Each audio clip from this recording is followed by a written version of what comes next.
Welcome all. This is third Career Talks in this year for Arukat. My name is Derya Ertürk. If you don't know me, I'm a career and alumni coordinator. Our guest is most famous Spirit fashion photographer. We will direct him some question, and anytime you have question, you can also ask him. And we will get to know his professional life, how it started, how it carried on, and how he became today's Hasan Hüseyin.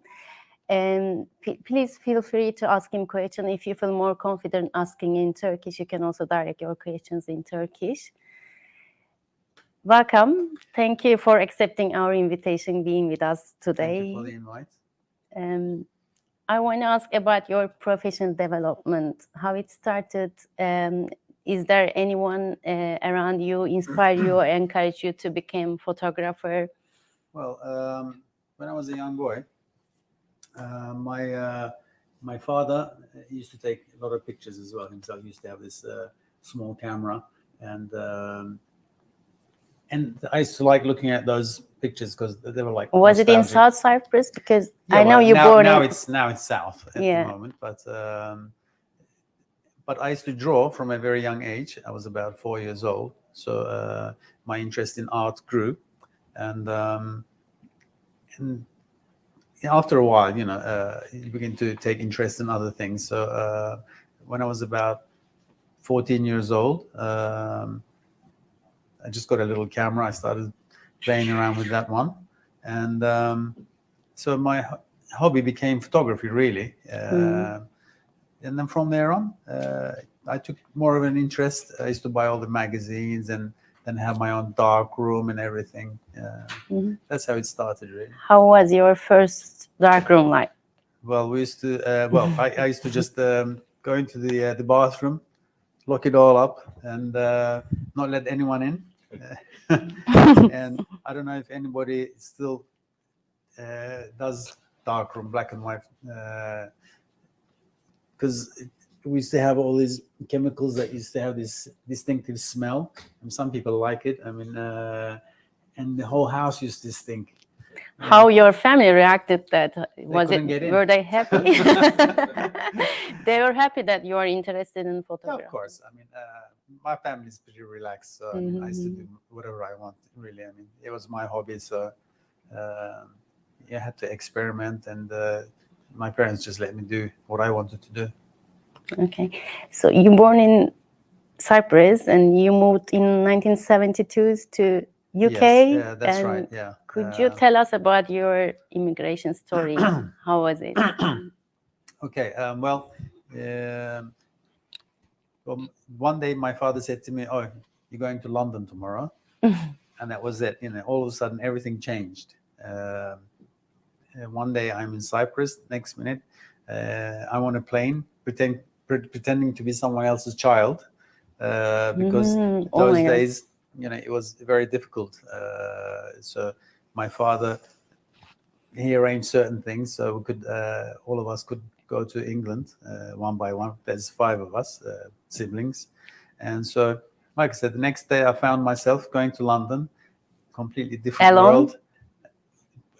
With this person who was like some relative of ours.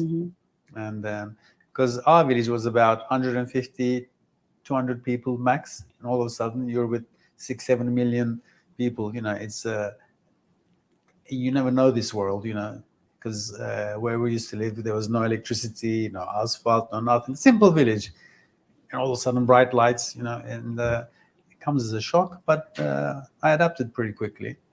Nice. And did you study photography, or if you studied, how did you feel when you graduate? What was your expectation? And I used to love mathematics. I was really into mathematics, and but I also used to like drawing, art, and photography.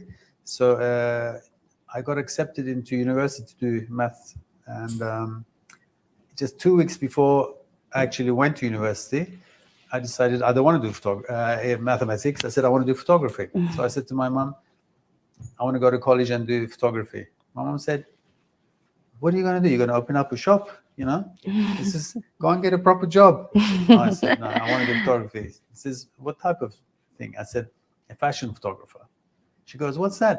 Because those days it didn't exist. Art doesn't give money that time. We don't think like that. You're talking about 1980, you know. In the Turkish world, what we knew, the only photographers there was wedding photographers. You know, there was no fashion photographers. So it was something completely new to them. They hadn't heard of it. So I said, I'm going to do this. You know, no one's going to stop me. So I moved away from home, and I went to another town where the art college was, and carried on from there. So you followed your dreams. Of course. So how your professional life started? When was it, and which other fields you tried? Well, I mean, when I went to college, obviously, you do your normal studies, just like any other subject. You learn the basics, but you had to look at the curriculum, what there was. The course was 3 years. And then you had, after, like in the third year, you had to go and find some photographers to do assisting, because you had to actually know how the actual trade works. That's one of the main things about any business, really, especially if you're doing in the creative world. You have to be with people who know the business. It's not just about getting to know a subject, you know. Let's that one out. So, but I started to assist other photographers from the first year. I started calling them up, and I said, I'd like to come to the studio and help you out, you know, make tea, because that's all you're good for when you're that young, you know. And so I assisted many different types of photographers from different sectors, from architectural photography to food photography. So I was just checking out the lights and everything, because it's all about lighting, you know. It's photography is just it's not just technique. It's all, I mean, we can get into these things later on, but at first you have to see, you know, how these technicians work, how these creative people work. And even more important than that is actually how these photographers work with their clients. See, if you want to make money in the end, you know, and not just sit around, and you can be the best photographer or the best artist and just and starve to death, you know. The important thing is, when you get out there, what do? You see? So when you work with a lot of professionals, you get to see how they work. Then you get to know their clients. And then when that photographer becomes too expensive, then they come to you if you've got a good style. So as I said, I assisted a lot of different photographers.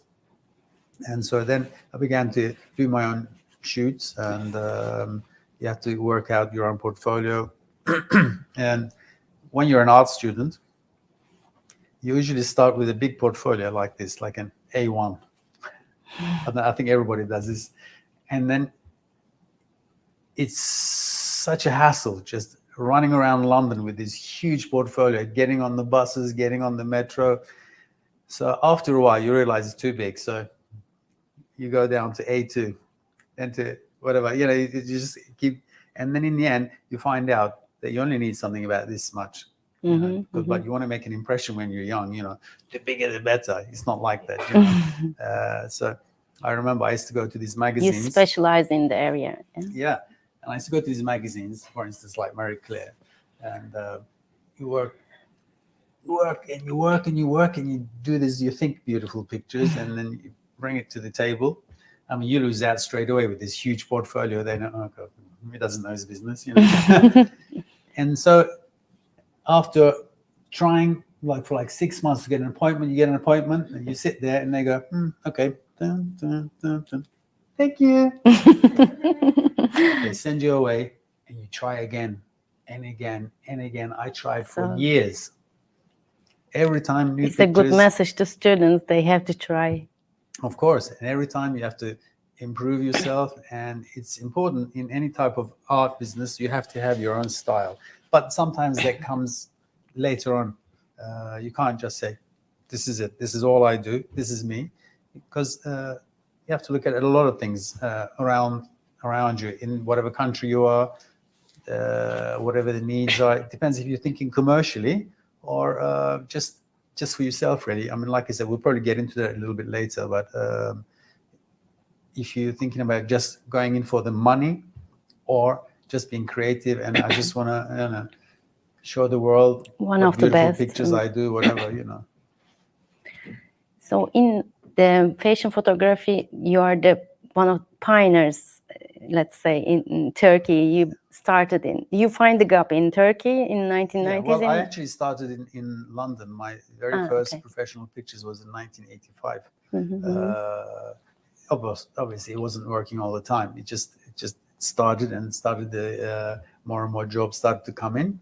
And I used to go to Turkey for holiday, and around 1989, I think it was, and I had a pretty nice portfolio by then, I went to Turkey and I met some people. They said, oh, there's a magazine that's just coming out, like First Fashion Magazine, Marie Claire. And they said to me, why don't you go and show your pictures? I said, what am I going to do here, And anyway, they got me an appointment, and I went there, and they said, oh, Evan, shoot for us tomorrow, So I thought, oh, great, why not? So I shot for them. They really liked it. They said, do another one next week, because it's important when you're a fashion photographer to have editorials. Editorials are very, very important. It just shows you creativity, because when you do jobs, you're usually working for a client, and you have to do more or less what they say. But editorials are more or less your style. So you're actually showing yourself. You can be as creative as possible, obviously, but within the borders of the magazine itself or whatever their clients work for. So I thought, that's great. So I can get some tear sheets, as we used to call them, like magazines and stuff like that. So you actually, when you put some work in your book, people see that you're working. It's a catch-22 situation, you're always trying to get a bit of work. So this way I thought, okay, it may be Turkey, but still have some magazine stuff in my book. And so the more I stayed there, the more I got introduced to different people. And it's like, because nobody had a portfolio in Turkey. And for them, it was something fresh as well. So would you say students find the gap in the market, work on it, and do special? Well, I think the problem nowadays is that because globalization, the world has become very small, and everybody can do anything wherever they are in the world. Before there was no internet and nothing like that. So you have to be pretty much very mobile yourself, just go to different places and find the niche, find the whatever that place needs. I think at the time, Turkey was just on the rise, and there wasn't hardly any professional people there. There was photographers, but so when they find something fresh there, I mean, Turks are good at jumping onto fresh ideas, of course. So I actually grew with the market. At the time, I mean, the way I can actually tell you how the whole thing worked. Turkey used to they used to go into the textile industry. This is how the whole fashion business started there, really. And the government used to help a lot of businessmen there to go into this textile business, and then they started to export into Russia and places like that. And because workmanship was basically very cheap, labor is very cheap, so the textile industry grew. And with the textile industry, then you begin to get all these fashion companies slowly coming up from the rest, and so you begin to get fashion designers and this and that, and this is how the whole thing grew, really, from the textile industry. But what's happened now, I think, in Turkey is that most of those fashion designers in textile industries, they went into the hotel business. So again, with the help of the government, a lot of people just shift their wherever the money goes. So, but at the time when I went, the whole thing was growing, and with me there was like 2-3 photographers, and we were working for 500 clients, and I was getting up 3-4 in the morning, had to be on set 5 o'clock, work until 11. Sometimes some clients used to say, no, I have to do this right now. So after one job, finish it at like 10, and then you have to work from 11, 12 until the morning for the next one, and then go for the next one. I used to work 20 days, 25 days, non-stop. It was hectic, and you had to think of fresh ideas for the next person. So like I said, because it grew with the industry itself, but in places like London or Paris or whatever, there's already a market. There's been a market there for a very long time. So obviously it's more lucrative, but trying to get into that business is very, very hard.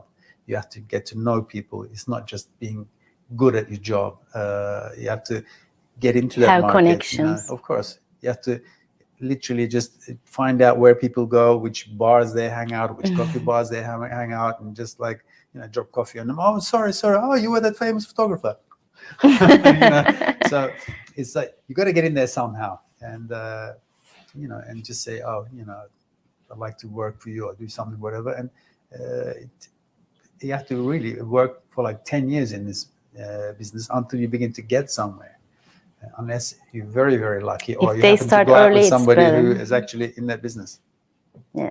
So if students start earlier, then it's better for them. Well, the older I get, I have different views of success, basically. I don't think people should hurry just to get there, really. I think they should really enjoy themselves, enjoy life, and obviously look at what's important. Things are changing very fast in the world. So, but getting there quicker, what does it mean? I think you want to, wherever direction you want to go to, you want to get yourself to be in a good position. It's not good getting there fast and being halfway there. You see, you have to plan it. You have to make sure that you're going in the right direction. But the important thing is to decide exactly what you want, really. Yes, this is exactly what I want to do, and I want to go for it. It's not just a half job. I've had assistants. I've had loads of assistants, and some of them come, and I'm sitting down with them. Okay, let me get to know you a little bit. And they say, I said to them, okay, so, what do you want to do? They said, I want to be a fashion photographer. So I said, how did you come about? How do you want to do that? Well, he goes, I've tried a few things. So I thought, maybe, I think I'll become a fashion photographer. It doesn't happen like that, I think you have to have it in your heart. You really have to have that gut feeling. Otherwise, you can become a photographer, but you won't get there, you see. You have to decide what you want in life. Maybe fashion photography, maybe it will take you there. We don't know that, but you can't just do things by half, especially when it comes to this lucrative business, because photography, you can make some serious good money when you're up there. And this is what everyone's aiming for. It's like any other business, but you have to set your sights straight, So you said we should enjoy what we're doing. Of course. I personally think someone shouldn't do the same job for a very, very long time. I did photography for 30 years, actually. But I went from fashion photography to advertising photography. Then I had a company as well. So it's like they're all more or less in the same trade, but not doing exactly the same thing. That's how you can stay sane. Otherwise, you do end up getting bored doing the same thing over and over again. So that's why I said people should enjoy what they're doing. That way they can get most out of whatever they're doing, and just enjoy living, basically. So which work excited you most, and what you most enjoyed by doing? Photography-wise, or in general, otherwise? let's say, In general. and the photography also. I'm a workaholic. I wake up at 5 o'clock because I'm so many years. I'm just get used to it now. I sleep about 5 hours maximum, and then nowadays my hobby is restoring old buildings. I like to physically work. I like to get my body tired and use my mind at the same time. And I'm working on like 10 projects at the same time, because it was like that when I was doing photography as well, because I had all these projects and every single person wants a different type of image. So you have to think different for them and think different for the other person. So, and it keeps me young, I don't have time to get old. And, it's just that buzz is good. Some people, I don't know, they take drugs or they do whatever they do. I'm not into that. But for me, that's what keeps me going.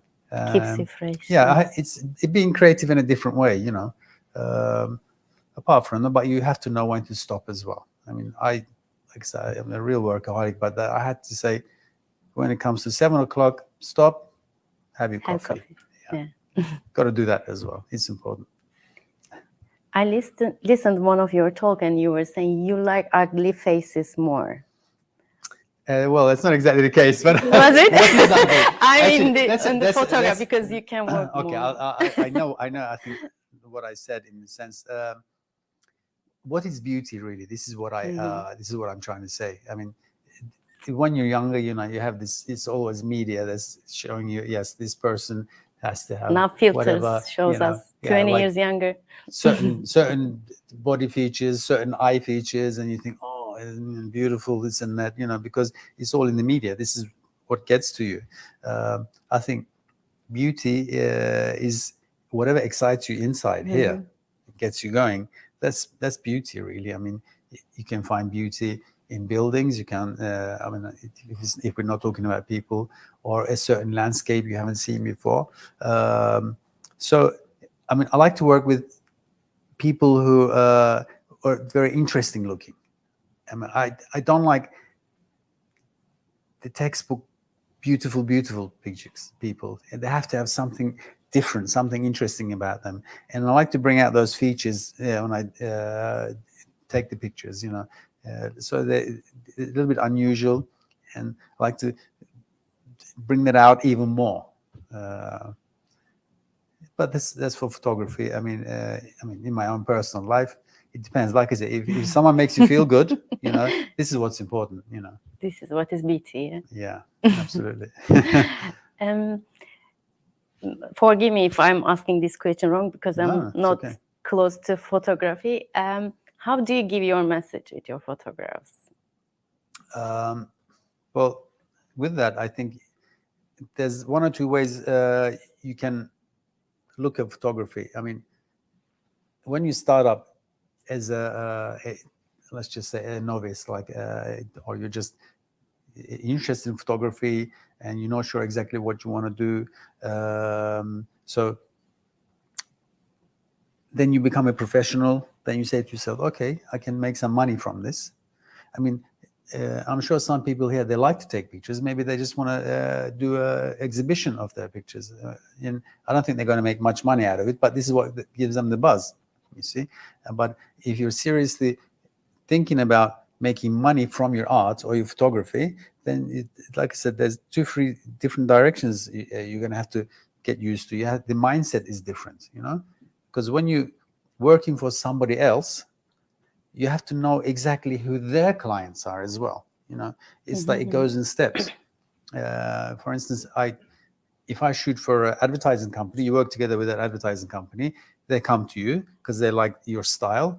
And then you sit down, you have a pre-PPM, PPM, and all this business. And they say, well, right, we have this client, they're selling soap or washing up liquid, whatever, or a fashion client, but the fashion client comes from Russia, for instance. So okay, so you don't shoot exactly how you want to shoot, or for instance, I've had clients from Dubai, and when you take pictures for their clients, it so has to be covered up. You know what I'm saying? You can't show anything. For Russia, they like a little bit of show, lots of gold and lots of colors and everything like that. So you have to actually know who your client's clients are. So when you work together with them, you say, okay, we'll keep it to this level. Don't go too much. But when it comes to somewhere like Italy, New York, places like this, anything goes. England is something else as well. They have a very different type of...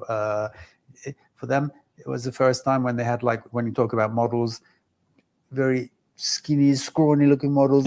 Whereas before in the 90s, I remember the guys had to be big and muscly.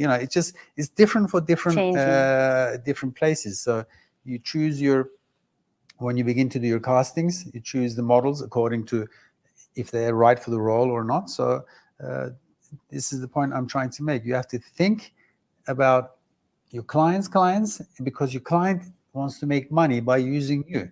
It's a trade, it's a business, and you go along with that business. And he's giving you this money because he knows you can do the job, you can finish it. I mean, most of the time, when the clients come and I'm doing the shoot, they come in the morning, they check your first pictures and everything like that. And when they're comfortable, they just sit down, and the secret is just keep feeding them, just coffee, tea, fruit, so they leave you alone. Otherwise, it's just going to be on your head. But when they know that you can produce the pictures, you know that you're on the right track. But like I said, if you want to go to the mountains, take pictures of birds or animals or just landscapes or other things that you want to actually do abstract pictures. Like a lot of the clubs, obviously photography clubs, they just go around and they find what they find there and then. You see, for our work, it's all we have to work out, plan it, create the pictures from just an idea. But a lot of the time, candid photography or just photography which is just caught there and then, it's just catching the right light. Some people just wait there for hours and hours and hours and hours just for the sun to come up and this bird just flying just over the the horizon, whatever, but for me that's not for me. I'd rather have my coffee than do that. But some people love that, so it's for them. But for them, they like to have a nice exhibition and show their pictures. And some people actually make money from that through the media, or maybe they're just doing it for the buzz, But you have to know what you want.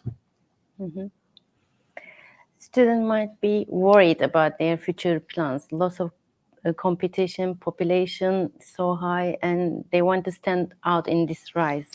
Well, so what would you recommend them to do? Well, like I said, with globalization, like even the person in Japan or wherever, the Maldives, there's a photographer there with a much better looking seascape or landscape or whatever is gonna steal your client. They're always there, so you have to work out a way, find a niche really in where you're going to sell your pictures. For instance, don't just, if you want to become a fashion photographer here in Cyprus, don't do it, because there's no sector here. There is a couple of fashion designers here, but let's say you work for them once, you work for the other one once, no more jobs. You see, when you go to places like South Africa, they've got places where you can hire all types of cameras, so you don't have to bring your cameras there. Places where you can you do your casting, modeling agencies. There's photography agencies. There is advertising agencies. So there's a complete sector there. And there's beautiful light there as well. Actually, I mean that is so important. That's one of the reasons. The light in Cyprus is no good because it just comes up, comes down. Most of the stuff is just up there, and you get all these dark shadows. So you wait there in the morning, and all of a sudden the sun goes, just gone. You catch it for that 15 minutes, and that's it. Whereas when you go to the hemisphere, when you go down a bit, the sun goes like this. So you have a very long day and a very beautiful sunlight coming like from almost like a 45 degrees. So you can do a lot more with that, and you can work longer hours. This is why a lot of the clients, they go to places like that or go to the Far East, or even in the summertime go more up north because they have like 20 hours of sunlight, so you have to look at all these things as well. Yeah. Like I said, but whatever photography you want to do, you have to be in the right place. Plus, I think, I don't know if everyone here wants to do fashion photography or otherwise. I can say fashion photography wise, you have to work for other photographers. You have to be their assistants, and there isn't hardly anybody here that's going to help you to do that. So you have to be in a place where you're easily get in touch with all types of people in that trade. I mean, like whatever, like I said, whatever type of field they're in photography, you have to go and assist them. But they probably have like 5 assistants already, so you have to maybe wait for one of them to die. I don't know what the situation is, but so you have to have your options. You said you're interested in math. I think math also helped what you. I think mathematics is very important for anybody, for how you work things out quickly, for balance. And I think if you love maths and art at the same time, so you can actually, when it comes to photography, it's all about, for me, the balance and all the colors. Like you have a picture and you have one little red dot here and a blue dot here. It all matters, you know. It weighs one side, it goes to the other side. You can play around, and it's all maths and art together. When you mix it together, and maths is very, very important. Mhm. Even when you walk, when you're going to When fall you run down, when your you put your business. tripod up, everything, you know, it's just. Maybe My- I'll show yeah. our friends Some some of stuff, the because I got a lot of stuff, but I photos. just put together 40 pictures just quickly. We can have a look at them, and then you can ask me any type of questions, not necessarily about the pictures, but anything in photography. Let me see if I can get this thing working.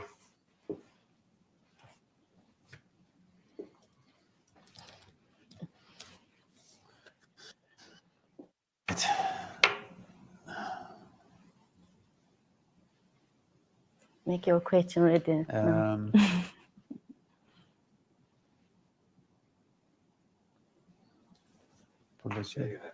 Oh, it's coming up. Okay. Is it possible to Light dim the off. lights? Yep.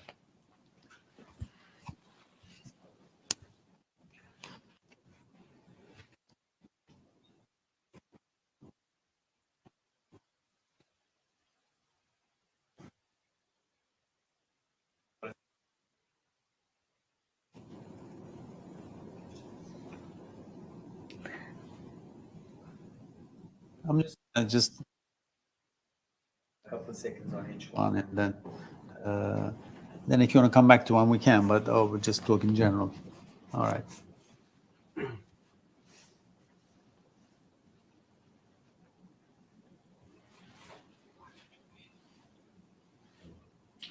This was for Adidas campaign. They shot the same one in all of the European countries, and in Turkey, they wanted exactly the same because they had to be the same. So they had to a footballer from each country. And they showed me a picture of the actual the thing. Style.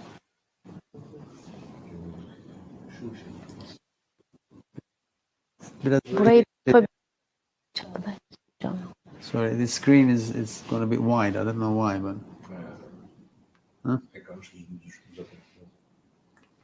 çünkü alttan da gitti, değil mi?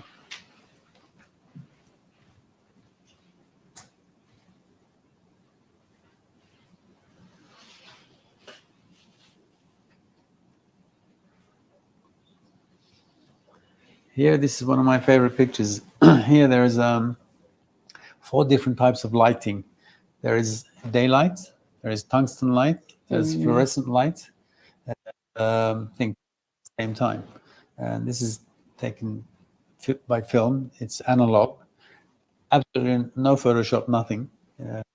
So you have to. I always work with a meter. I go and measure every single place. So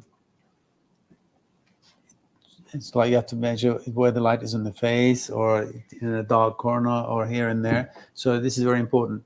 And I think on your cameras you have spot meters now, so you can actually. I recommend that when you do take pictures, work manually, and just measure up and then adjust it like that. This is another version. I like the Renaissance. I like to create stories with my pictures. I mean, this is most of it's editorial stuff. It's just my ideas. Like, for instance, the magazine, they say to me, right, what should we do this month? I said, how about this idea? You know,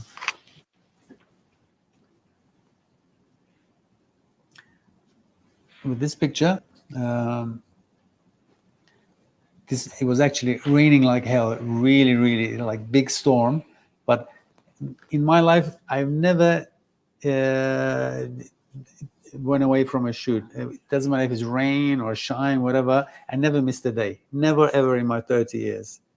At one point, I had real serious back injury, and I shot on the floor. You know, I was lying down. I still did the shoot because it just otherwise it becomes too expensive and it's too much problematic. So to hell with my health. I wouldn't do that now, but you know. But here, yeah, as you can see, the clouds. It was a storm, and there was so much rain. And I'm working with this big a Fuji camera, 6x8. So the actual size of the thing is almost as big as my palm, the size of the negative. And just at one point, just the cloud literally just opened up, just this tiny little area, and this light just came down, like saying to me, "Look, I'm giving you 5 minutes. Shoot what you can." So I'm with this big, huge camera, just clicking away. You only get like that one. So in the rain, I'm trying to change the film and everything, but I got some great shots. And with this camera, you can actually, it's got a tilt and shift, so you can see the bottom, because you can create as much as you want. Sometimes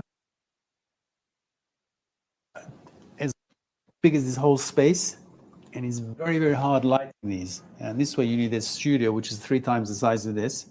And you work with about 10 or 20 different types of light and all these heads, and you have to try and get almost shadowless pictures, you know, natural looking, but from all directions. And it's so hard trying to get that perfect picture. So we spend like a day fitting all the kitchen up in the studio, another day just getting the lighting, and then 15 minutes take.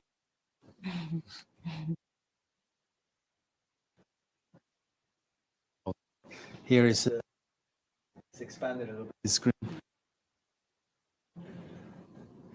I remember when we did the shoot, and then she said, "I want to see the town," right? So after the shoot, went down Istiklal Caddesi in Turkey. I come up here to the woman, and she decided to wear high heels as well. So she was like almost 2.5 meters, you know, it's like huge. People are going, I'm going.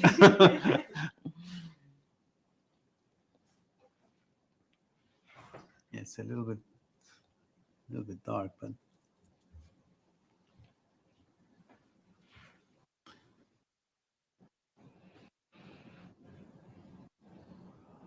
again, I like wintertime around 0 degrees, windy, sand blowing everywhere, but you always. And here in this one as well, I like beaches because of the big landscape that you got there. This was like -5 degrees, and all of the crew, nobody came. Right? Even the fashion editor said it's too cold. Right? I don't want to come. Let's change it for another day. But I got the model. I got everything ready. I said, I'm going to shoot. She goes, all right, I'll give you the stuff. You go and do it. Right? So makeup. Can't do anything. There's so much is window around anyway, and just quickly just changed on the beach. We shot the whole thing in 10 minutes. But we got some great pictures though.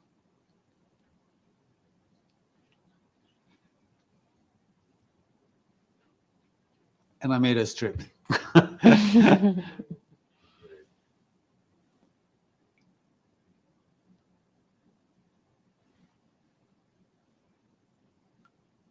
I did the network campaign for about 7 years. And every time it was my best client really, because we used to meet months before we shoot, and then we used to get together and say, okay, what should we do for next season? What's gonna happen?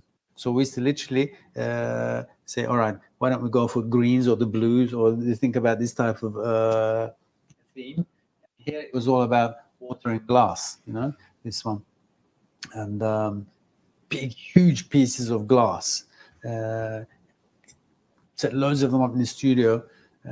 And with these campaigns, I mean, they had a big, you know, so I could do anything I want really. We went to Maldives with them, went to so many places with them. Their budget was between $200,000 to $300,000 per shoot. I mean, the model there, he got $25,000 just for one day, and we used to shoot for like 5 days nonstop. So it's great to have that flexibility.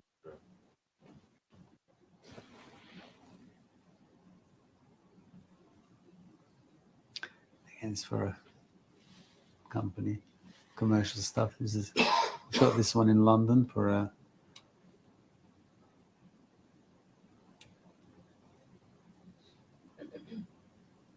I like freckles. Freckles are always, they look great in pictures, especially black and white. It's more commercial stuff.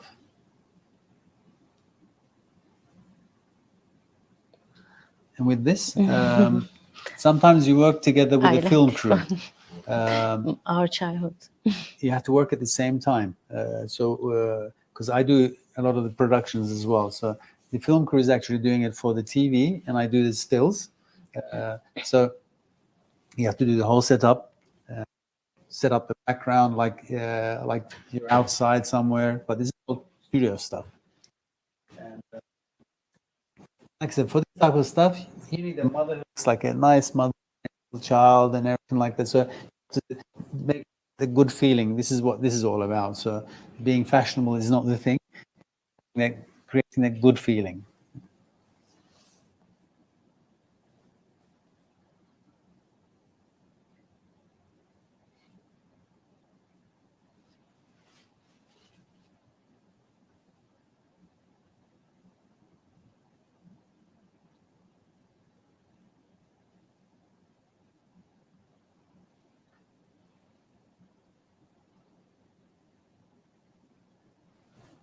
All right, that's one of the campaigns I did over here.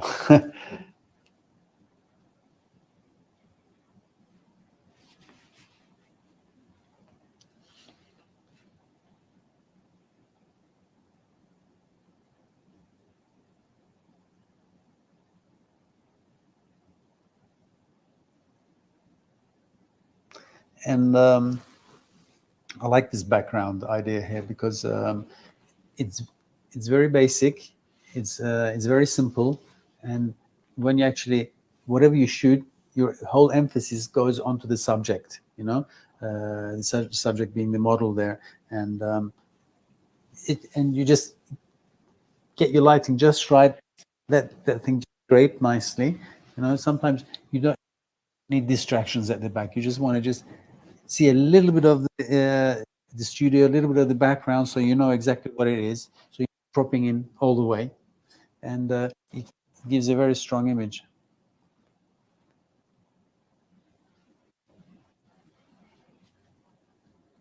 Again, this is network.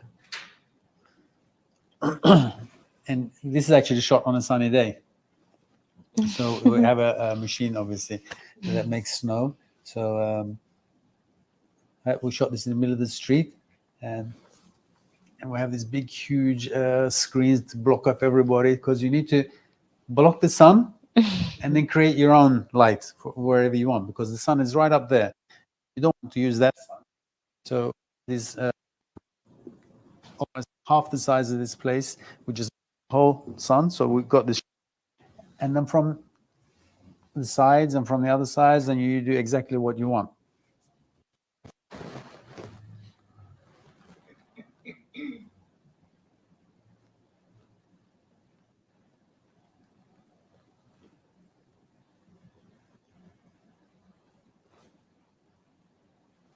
This technique, I like to use this as well. This is there's sunlight, and at the same time using flash. But when you use flash, the power of the flash is actually 2 or 3 stops greater than the actual value of the sun. So it actually gives a very, very good, a very sharp feeling, and at the same time you have 2 very direct sources of light, and that way and from its natural, you're actually making the whole thing a little bit dark. So normally this, you'd be able to see the sky with that, would have gone away. It's a very good effect, that one.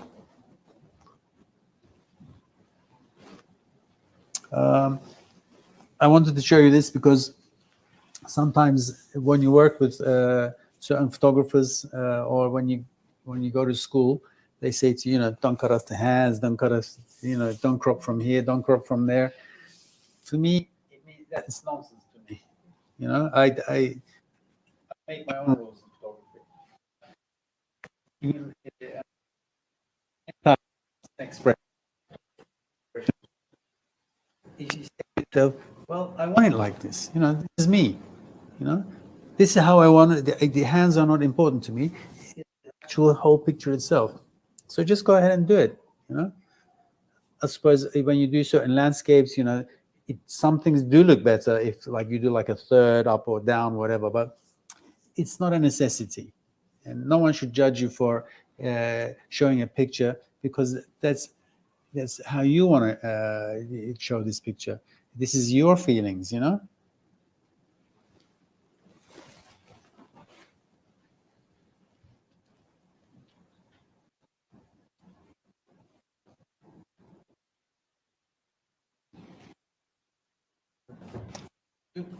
With models, I always look out for the hands. Are so important. The worst type of pictures are like when a model goes on the neck and arm up, and you see all the underneath of the elbow, or you see this elbow. It's terrible. Or the palm of the hand or the back of the hand is no good. Hands have to be very delicate, and most of the time, when you have things like an S curve, it always looks much better. So when you shoot a hand, it should not be like this. It should be a little bit twisted here, a little bit twisted there, fingers a little bit in. So if it's touching the face, it shouldn't be like this or like that. More gentle, so you have less of the hand, more of the face. You know, this is very important. So I always look out for where the fingers are, where it's bent from. So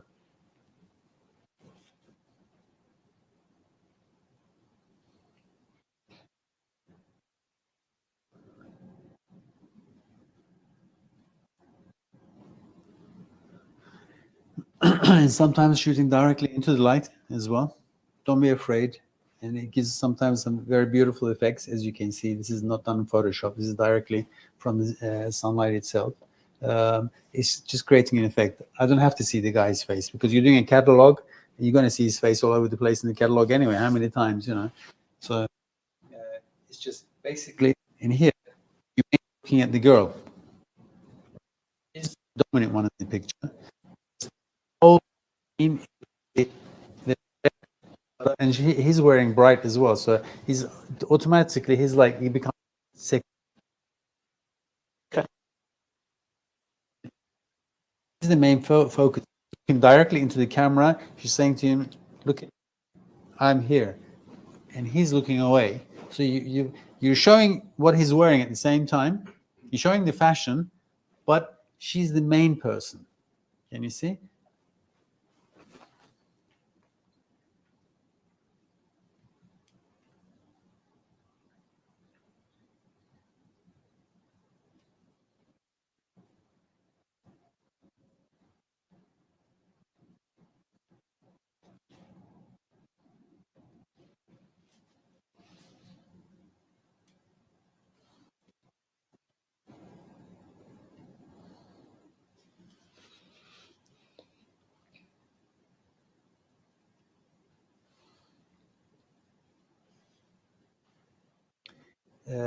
Actually, with this picture, this is actually two people.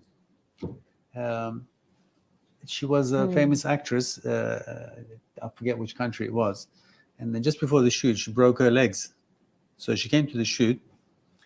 And like I said, I don't cancel shoots. So, and then I did a casting for just legs. So I had to look at 150 models, just looking at their legs to see who had the best legs. So the bottom part actually goes to someone else.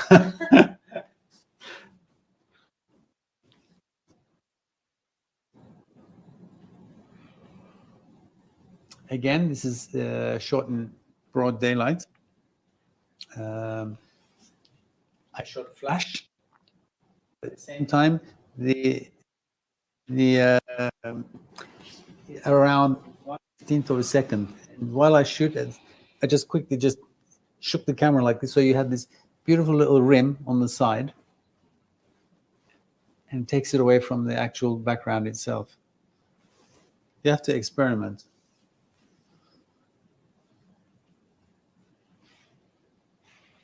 More crooked girls.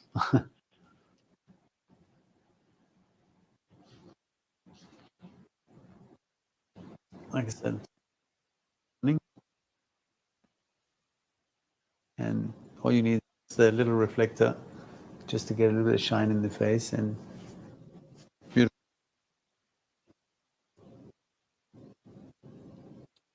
This type of lighting there, but it's actually, I mean, you should be able to see much more detail there. It's actually got great detail. It's all low key, and it just lots of details in all the blacks and all the grays and everything like that. This is just the window light. The best type of lighting ever is diffuse light from a big source, big window. And when you do your setup in the studio, the bigger your light, and you put a nice diffuse there, big reflector, and you get this beautiful face. Over here, and then just decrease that light or increase it as much as you want to get that little bit of a detail. You only need just one light, really.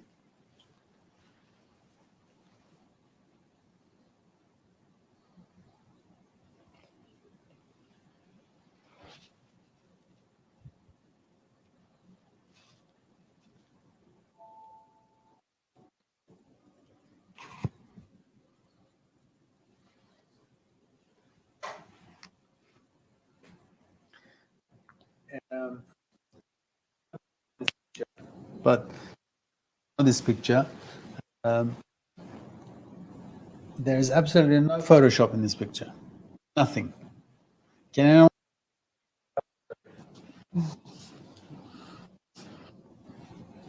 Any ideas? Zero Photoshop. I'll tell you later. Same here as well. Here it's a bit more apparent what it is. Some plastic or something on it. No? Polaroid. Polaroid. But the Polaroids, they're about this big. Cameras like this. And you just got it. Again, it was for a campaign, I forget what it was for.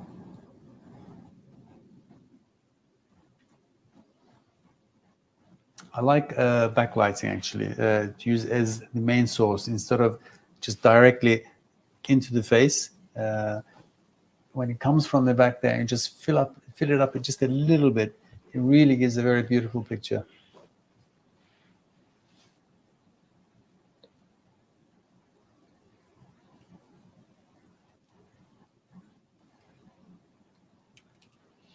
Sorry, what was on?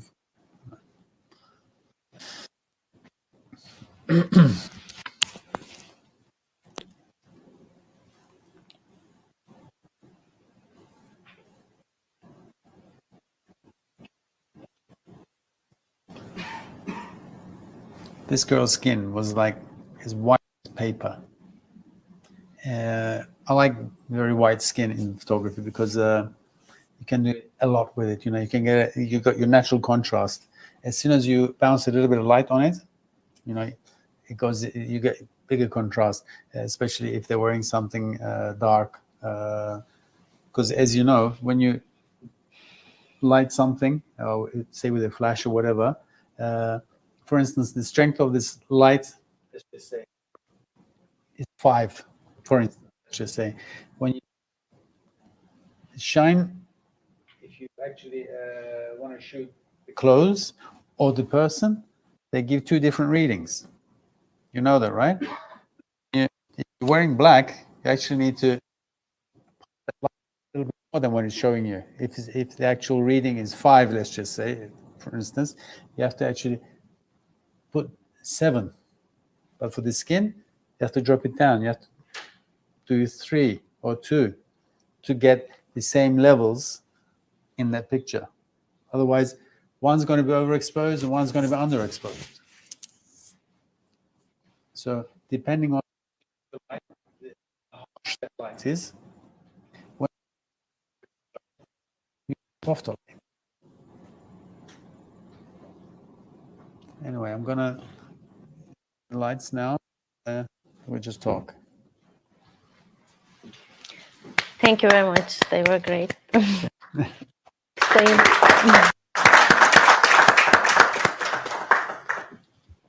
So, I mean, these are just random pictures that I just put together. It takes a long time to become an expert in anything, really. I say minimum 10 years. Anything less than that, yeah, you do get to know something, but to be an expert, 10 years really, and maybe above. So you can actually say, yes, you know, I'm the king, or whatever. So, because the whole thing, if you look at it as a trade, as I was saying from the beginning,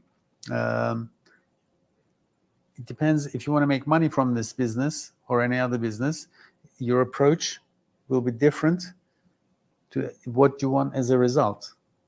And so this is what you have to work out. I think in every trade it's the same thing. You really have to get to know your clients, you know. You have to see what they want and provide them with what they want. And these days, because everything is so expensive, you have to do it at a very low cost and do it very quickly. You know, so you're at a disadvantage already. So you have to try and become the best. You know? And when you get there and you become like a household name, everyone will just call you anyway. Then after a while, it doesn't matter, you know, whatever price you ask for, they're going to agree to it because they want to work with you, because it makes it comfortable for them. You know, comfort is a very, very important thing in any business, in any society, in your personal life, whatever. So when you get used to it, and they don't want to practice with anyone else. They don't want to risk it.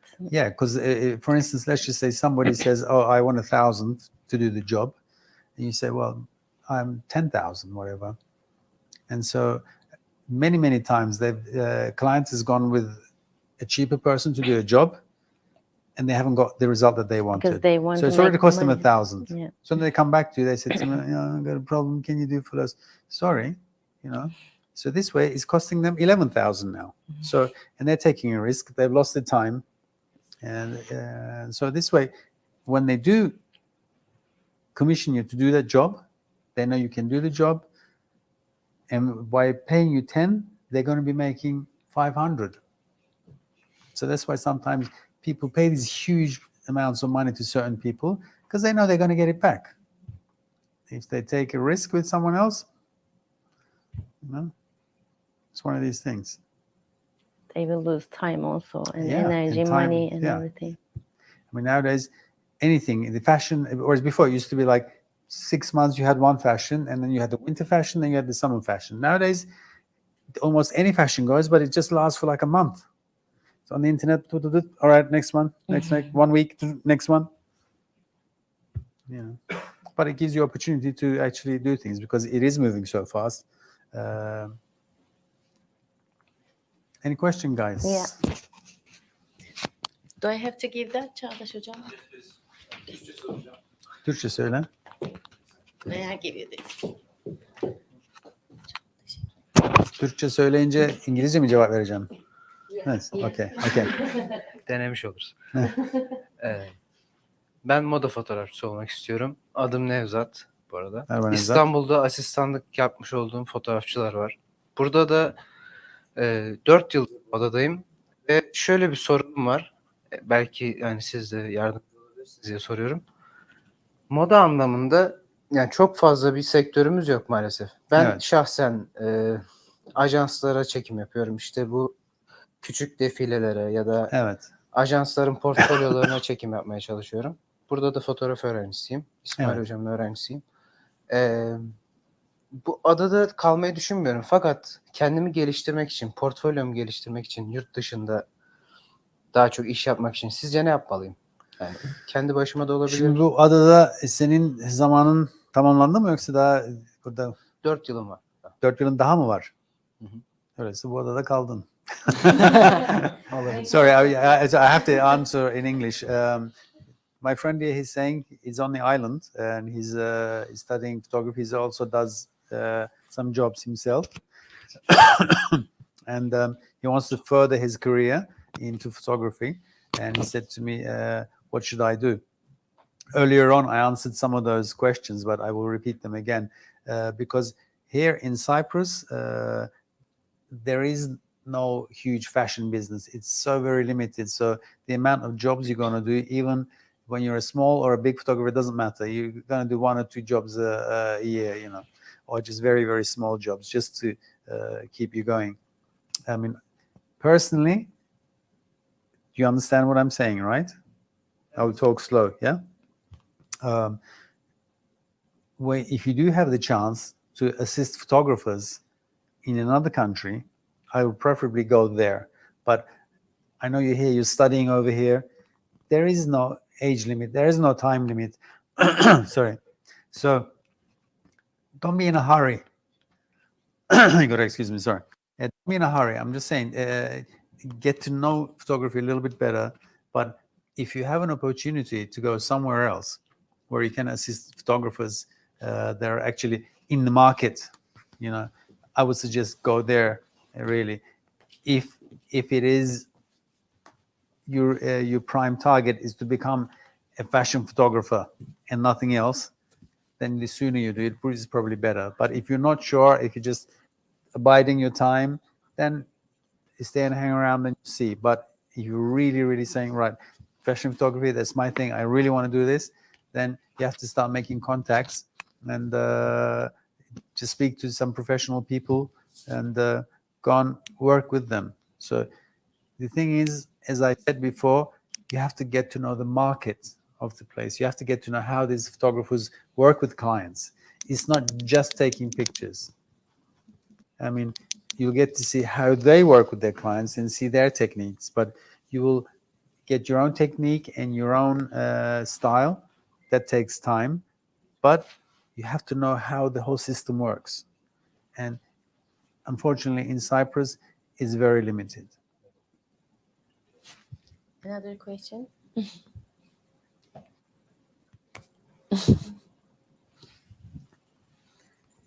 Öncelikle selamlar. Okulumuza hoş geldiniz. Merci.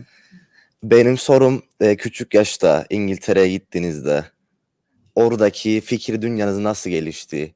Eğer İngiltere'ye gitmeyip Kıbrıs'ta daha uzun bir süre kalsaydınız fikir dünyanız nasıl değişecekti? Katkılar oldu mu? Avantajları veya dezavantajları oldu mu? Okay, I will repeat the question in English. My friend here is saying that when I went to England at a young age, how did it help you creatively? How did your creative world start? I think, did it help going there? Well, at first, obviously, I had no choice. When you're at a young age, you do what your father says. But I used to draw, so I was creative in one way. And then I used to, you know, things with my hands and fix things around the house. And I was always trying to think of different ways of being creative. So when I got a camera at the age of 14, I began to experiment with that, doing my own darkroom and stuff. So I think if you're creative, you're creative inside. It doesn't matter if it's just photography or not. It can be anything. It's using that time to bring it out, really. Sometimes you do need help from other people. I mean, where I was in England, I mean, I didn't know any creative people. I just had to just push myself and do what I wanted to do because I was a very stubborn child. If I got something in my mind I want to do, I had to do it. You know, I didn't listen to anybody. So I had to literally just look around me, see what there was, how to go about it, and there was nobody to say to me, do this or do that. It's just experimentation a lot, really. But nowadays there's a lot of information that will help you to do things. Also makes it very difficult as well because there's a lot of everything. I mean, those days I took a path. I could have failed. It took me a long time to get there. But I remember when I first went to Istanbul, decided that, okay, I'm going to be here. because obviously there wasn't that many jobs around because the fashion industry was just starting, and I didn't even have enough money to go back to London to take a plane ticket, you know. So I remember sitting by the Bosphorus and just have ekmek arası köfte, you know, which is like some meatballs and just have some tea. And, you know, I said, I'm not going to tell my family I don't have any money, right? And I just perceived and I just carried on and I carried on and I carried on and just experimenting at the same time with my photography. You just got to keep to it, really. If you believe in yourself, I think you get there. I think you can become anything. You can become the president, whatever. It depends. If you set your goals right, you can do it. And you know, in England, I had the opportunity to assist other photographers. But like I said, I already started college and everything. But you have to be there. You have to, and it's not important for a professional photographer if you're good at photography or not. For them, what's important is if you're not going to make a mess, right? You can make good tea, help him with all his stuff, so it makes his duties much lighter. So you're actually there to help. It doesn't matter about if you're good or not. I remember when a lot of young assistants, they used to come to me and say, can I show you my portfolio? I used to look at it, you know, but I always said to them, it doesn't matter if you're a good photographer or not. No. You will, in another year's time, you're not even going to look at your own pictures. You're not going to like them because you're getting better all the time. So just be helpful to the photographer. Just help him with whatever he needs to do. And then he'll help you along later. If he sees that you're actually going to become something good as well, he'll feel that as well and he'll help you. So being in a place where there's a huge market obviously helps because you meet other assistants. I mean, in England, there is assistants association where it's like a club for all the assistants. So they all help each other. Because when you do a shoot, sometimes I work with 5 or 6 assistants. And they say, oh, Hocam, can I bring a friend of mine to help today? I said, yeah, sure thing, yeah. And then they start from there and carries on. Şimdi hocam sizin zamanınızda daha çok telefon falan yoktu. Benim sorum şu olacak. Yani şimdiki zamanda telefonların kameraları aşırı derecede yani Evet. ilerledi. Yani nasıl bir etkisi oldu sizce? Okay, I'll say it in English. My friend here is saying that in my time, makes me 90 years old, there was no phones. Obviously, there was phones, but no mobiles. Mobiles, they came later on, but they didn't have the advanced technology of the cameras, what they have these days. I mean, just on one camera, I don't know, they got like 20, 30 megapixels, you know. For us, when first digital cameras came out, it used to cost us 10,000 euros for 10 megapixel camera. You know, just the camera itself, just the back itself. So nowadays things have become much cheaper, and it's available to anybody really. One camera and telephone and everything, and it just makes it easy. So you can capture something very quickly if you just see it. By the time you pick up your camera, you get it together, it's gone, you know. And people make money from this medium. Obviously, there's not many big fashion photographers who shoot with a camera. Maybe they do it as once in a lifetime gimmick type of pictures, but they work with much more professional stuff. But like I said, some people make a living out of it. They go around the world. They just shoot with the camera on the phone. And this is how the media works, you know. Nowadays, it's all just whatever's happening there and then. It's all Instagram stuff, and you know, people who follow you and stuff. Like so, you have to look at what's happening. If there is a niche in the market, if there is something that other people haven't done, and these cameras help, obviously, these telephones. Another question here. Yes, no? May I ask you a question? Yes. I would like to thank you very much for all this information you have already given us. They were very valuable for us. I am from the plastic arts. This is my final year. Very new with the photography studio with Ismail Hoca, because I didn't have the chance to take photography courses before.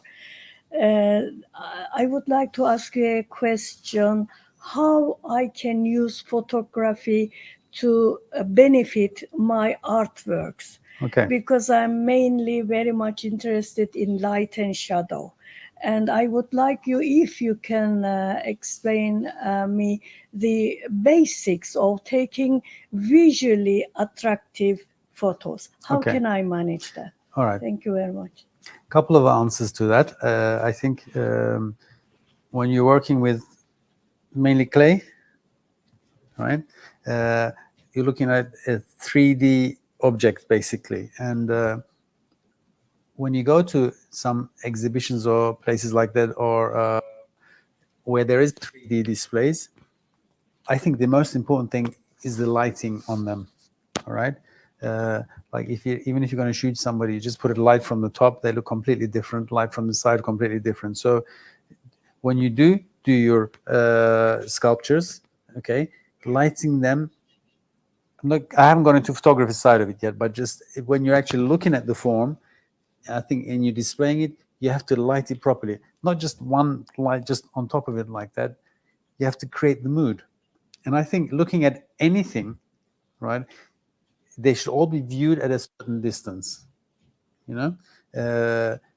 And this way, the megapixels of a picture doesn't even matter then, because when you look at billboards, the pixels are sometimes as big as my nail here, but you don't see them. So everything should be viewed at a distance, at a certain place, from a certain point. I personally think if you've got a sculpture to show somebody and you want them to see it in a certain way, you have to light it in a certain way and tell them to look at it from a certain direction. All right? This is my personal view. Now, when it comes to taking pictures of them and showing them on the screen, instantly it becomes like a two-dimensional thing, you know, like it's just that one picture there, unless you're doing a video, right? So basically, for any type of picture, first you have to start off with a main light, all right? It's not something which is like the sunlight coming in. I think you need to do a strong enough light, but a diffused light, like a window light, as I was saying earlier on. So, for instance, this is your object, right? And you can have a big light from here, okay? I call it window light because it's like you have a big window, but not direct sunlight coming in. It's bright outside, so there's enough light, not sunlight, but light coming in. So you got this beautiful light coming in from here. And work with that light. You have to, you know, okay, I have to diffuse it from here, and I have to put something from here to fill up the shadows from here. So you got to think of this one main light first. And if you do have the chance of having 2 or 3 lights with you, then you begin to model it. For instance, you have one from here, one from there, right? And then you light up this little bit and maybe just around the edges from here, right? You can do that. And that one can be a little bit stronger than the actual light from here, but not too much. So it doesn't create too much of a contrast. It depends how you want to show your image. Or you just want to show, yes, I did this, have a look at it, put the light on. But I personally think you want to get people to feel what you want from the picture. Like almost frightening, say like a devil, whatever thing. And like you can put light from underneath, so, you know, everything looks very frightening, and take a picture like that. But unless you're showing something just, I want to see the detail, then you put a lot of light on it so that people can see the detail. But it depends what you want the other person to see. As I was saying earlier on, if you're going to sell that picture or sell that sculpture, right, you have to get people to like it, to be part of themselves. So I say, hey, because people like things that actually creates something inside them, and if you can create that mood in that person that says, this reminds me of my mom or my dad or whatever, the devil, whatever. So you have to get people to feel like that, especially if you want to sell your picture or the sculpture. One more thing. What are the basics? I would like to ask just basics. I don't want to take too much Okay. time for the visually appealing photograph. Okay. As I said, if you can create that window light type of effect, lights can be very expensive. I would say get a basic light, right? And if it's strong enough, get like a big diffuser or just cardboard, bounce from that, but make sure it's as big as possible. So the smaller you make it, the more direct it is. So you won't have you'll have different readings. You have to be a little bit further back and try and get something which is like 2 meters high, 1 meter wide, and bounce the light from it. Or go near the window and whatever is in the background, put something else in the background, and just use that light from the window and use the reflector to get it just right. I think that's the best way for your stuff with the minimum money. Okay.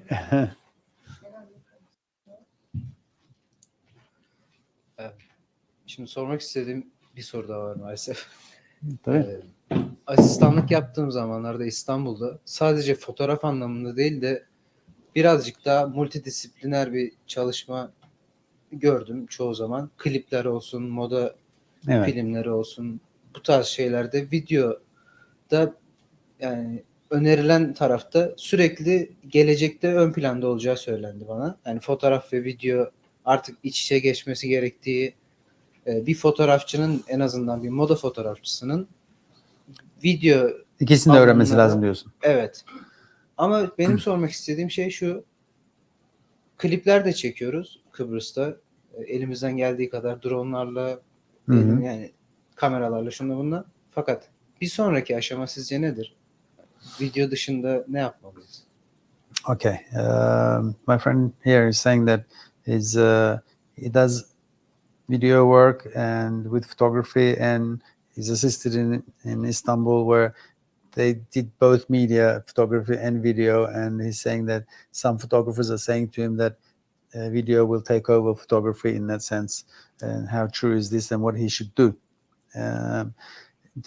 I personally think photography will never die, because sometimes some people still doing analog pictures. It depends who you market. I'm saying the same things all the time. It depends on which type of people you want to work for.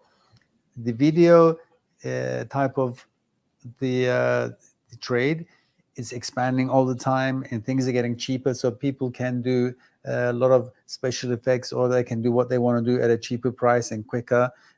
This is still expanding. People are doing films now, whereas before the budget was like, let's just say 10,000 just to do a short thing. Now they can do it for 500. It's just a means of comparison. So it's getting cheaper and cheaper to do this type of stuff, which makes it harder for people to make more money, because everyone can do it. Everyone can get a little camera or one of these drones, and they can do whatever. The important thing is being creative, right? And giving people something different what everyone else does, But I think photography will always be there. It depends. You can try and mix the two. There will always be stills, because not everyone will be sitting there just looking at something moving. There's always going to be stationary pictures. Excuse me. Any other question? May I ask? Sorry. So right.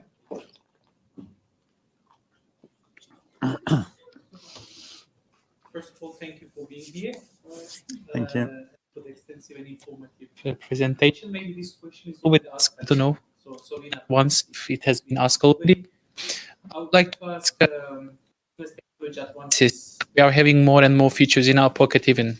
And photography, how do you see that we have already lots of hands-on settings and lots of technological tools?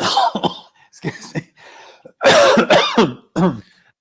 From the Okay. artistic point of view, how do you see the future? Do you take it as an advantage, or do you take it as a danger that people can create photo with even using mobile phones and many different tools easily by using ready settings Yeah. and some technological plugins? Do you take advantage from that point of view, or take it as a danger? Well, to answer that, I'll start off like this. When I started photography, you have to be the master of everything. You have to literally know your lights. You have to know what every single lens does, because each lens does a different thing. You know, because I had 4 different sets of cameras, because I mainly got the cameras for the lenses, really, not for the camera itself. Cameras, I don't think it's very important. And excuse me. So it's with technology, you get to do these things a little bit easier now, and it creates opportunity to get to that place much faster. I mean, I found digital came in. You didn't really have to know all the stuff about photography. You didn't have to be that creative. You have some guys who are very good at managing people. So a guy who's very good at doing lighting, someone else who's very good at Photoshop, someone else this. And so they get the whole group together, all right, and they create the picture. I mean, some guy who works in an advertising agency, they say, I want this type of picture. He's good at this, he's good at this, he's good at this, he's good at this, put them all together. So it's a matter of putting things together. Whereas before, you had to have the idea yourself, and to implement the idea, you had to get the right cameras, the right setting, the right location, the right time, and the right lighting.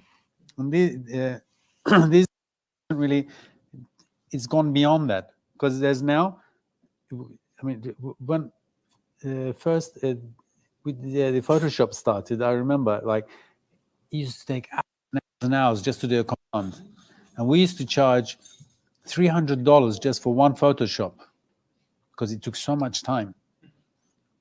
And this command, that command, nowadays, even on little handphones, they got all these filters.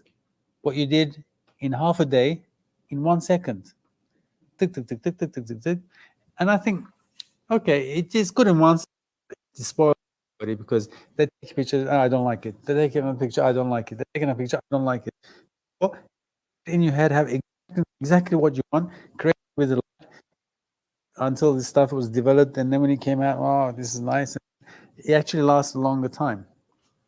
But industry, you know, this is how it is. You know, it's out there for those companies to make money, and if they can make it suitable for everyone else to share their dreams or get where they want, and this is what they're aiming for. You know, to give you that thrill just for that, just an instantaneous moment. This is what's happened. You know, it's industry that's just using and using and using all the stuff at the same time. You know. And I think it's just going to keep going on like that. I don't know where it's going to stop, but it's just, who knows? As an artist, do you feel cautious about that, or you take it as an opportunity, or you feel it's a new opportunity? I think I've gone beyond that. I don't really care anymore, to tell you the truth, because I've already done what I wanted to do. I've got to where I wanted to go. Nowadays, I like spending time with my family, and just for me, it's more precious than anything else. But technology-wise, I think I'm probably a little bit behind than a lot of people, but it doesn't matter. I still like the old analog stuff, because I like working on it. I like I said, I like to clear just to get there, because it gives me that satisfaction. It's not about picture, because commercially, I've stopped doing photography anyway. So if I want to take a picture, I just want to do it just purely for the pleasure of it. And if someone comes to me and says, "Hey, shall we do this project?" I say, "Okay, if it sounds cool, let's do it." So it doesn't give me that buzz. Technology is a great thing, and there's so many different ways of making money for it if you are into that commercial side. I mean, before you came in, I was telling everybody that you have to basically know what you want, and whichever part of the trade you're going into, if you're out there for the money, you have to really know your clients and how to get there. And institutions like this, obviously, they're here to help people find that direction, because they're not completely sure of where they want to go. I mean, I think a lot of people, even when they study a certain subject, I think maybe just 1 out of 20 maybe will carry on doing that subject anyway. They will do something else because it suits them, or they get fed up with it, or their family has a business and that's what they're going to do. So we're all trying to get on, and the companies out there, they're making it faster and faster for everyone just to get to that place. But I think sometimes we need to get down to the foundations of things and just enjoy getting there. It's the journey. I mean, the other day, we were talking about yoga. I mean, like, it's the journey. It's not the practice taking a picture on top of a mountain like this. It's the journey itself, And I think you should enjoy with photography the journey itself, not just the end result. Oh, I've got this picture. Oh, nice. Well, let me show you my holiday picture. It's finished in 1 second. All that effort is gone. It reminds me of these guys when I used to go to magazines, and you work for 6 months and you bring them your portfolio and they just go, tuk, tuk, tuk. Oh, thank you very much. And all 6 months, all that effort, gone in 1 second. And it's the same thing with the phones, I don't like it. I don't like it. I don't like it. Oh, it's nice. Oh, very nice. Did you see that? Yeah, good. So what did you do? You're doing it for yourself. If you're going to do it commercially, you have to think of in that mentality. We don't want to finish, but it took longer than we expected. Thank you very much for your time, your good energy, and all the information you shared with us. Thank you very much for being with us today. Pleasure.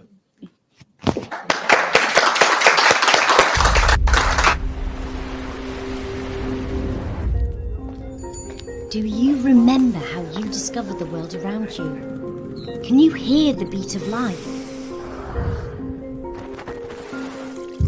Can you hear it by seeing it and feeling with all your senses?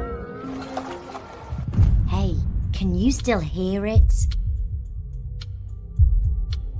There's something in you, driving you, calling you. Calling you in closer and closer.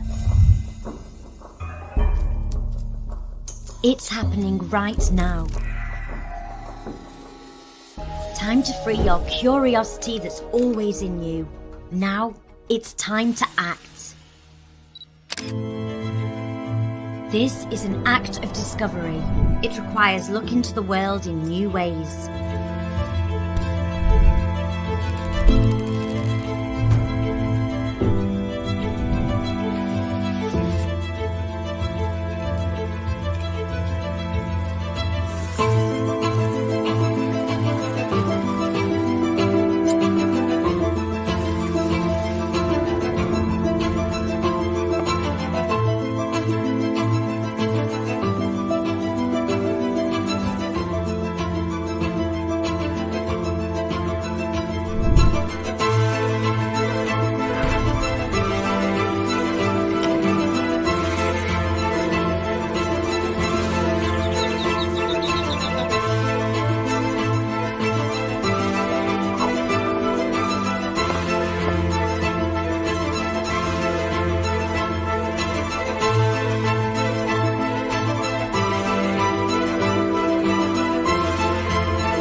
To answer for, but we're not offering you the answers.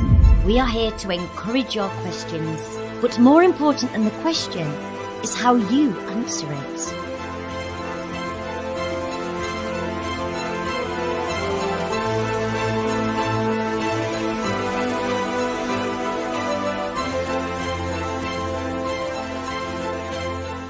Try the ordinary, then try the unusual.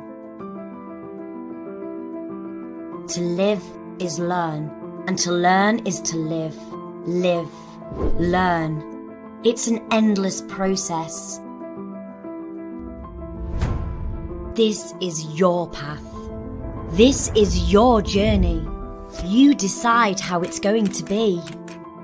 Just enjoy every moment of it.